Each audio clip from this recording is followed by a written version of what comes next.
All right, question 6. We want to write the equation. So we can write a sine or cosine function.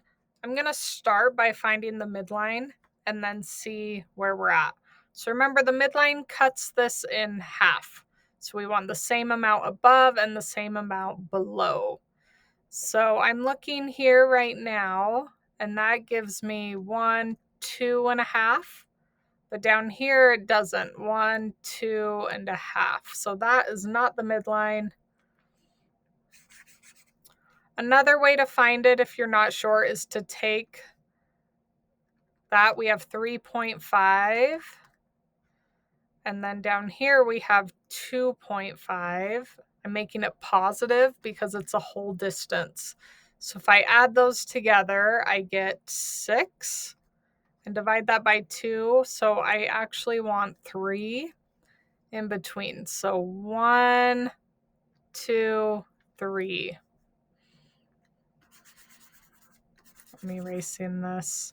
So my midline is going to be at y equals 1/2. And the other part that we just found is actually the amplitude.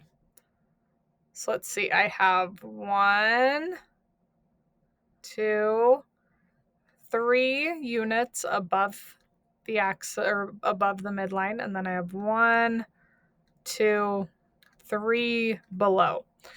So I actually just found A, that's my amplitude, is 3. Okay, now I'm going to look and see, I'm going to use a sine function because the center, look at our sine function, that middle of the curve right between the maximum and the minimum, that's our intercept. But on a cosine, the maximum point is at the intercept.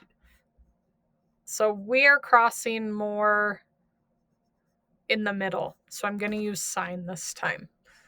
So sine is A sine of bx minus c plus d. And we already found two things. D is the midline. So D is positive 1/2. And A is positive 3. And it's positive because the initial slope is positive. When A is negative, the initial slope goes to negative. So A is positive, it's positive 3. The third thing I want you to find is our B value. And we get that from looking at the period of the function. So the period, I like to go from maximum to maximum. That's our cyclical. It's going to repeat through that every time and subtract. So I have 9 pi over 4. See, I'm coming down to the axis. 9 pi fourths. And then down here, I'm going to come down to the axis to go pi fourths. So that's our period. And I'm going to subtract those pi fourths. So when you subtract and you have the same denominator, that's great. You keep the denominator and just subtract the numerator. So I have 9 pi minus 1 pi, which is 8 pi over 4. 8 divided by 4 is 2. So 2 pi. That's our period. We're going to use that to solve for B. So the period, remember, is 2 pi over B, absolute value, but I'm just going to put B right now, and we'll solve for B. So the period is 2 pi. So 2 pi equals 2 pi over B. Can you figure out what B should be? 1, right? That's how we get those equal. So B is 1.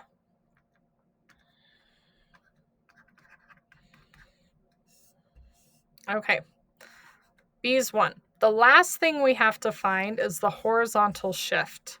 And that's how we get our C value. Our C value is the horizontal shift.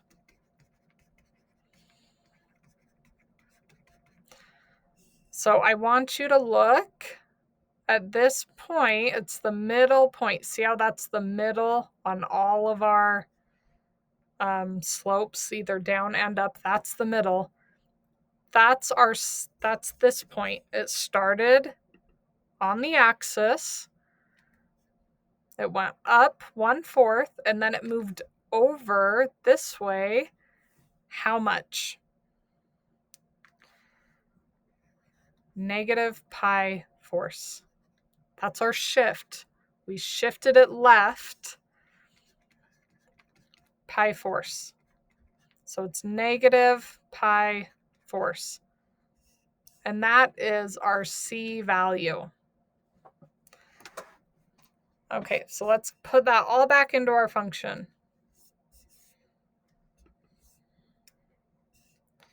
I'm going to write this over. Y equals A sine bx minus c plus d.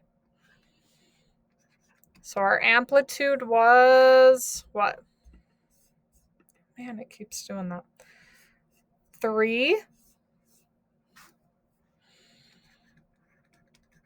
B is 1. So 1x. C is negative pi force. And D was positive 1/2.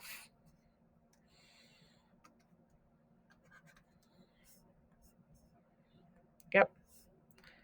So the only thing that changes is we don't need the 1x, and then this becomes positive.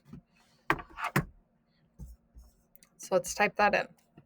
Y equals 3 sine of 1x plus pi force plus 1/2.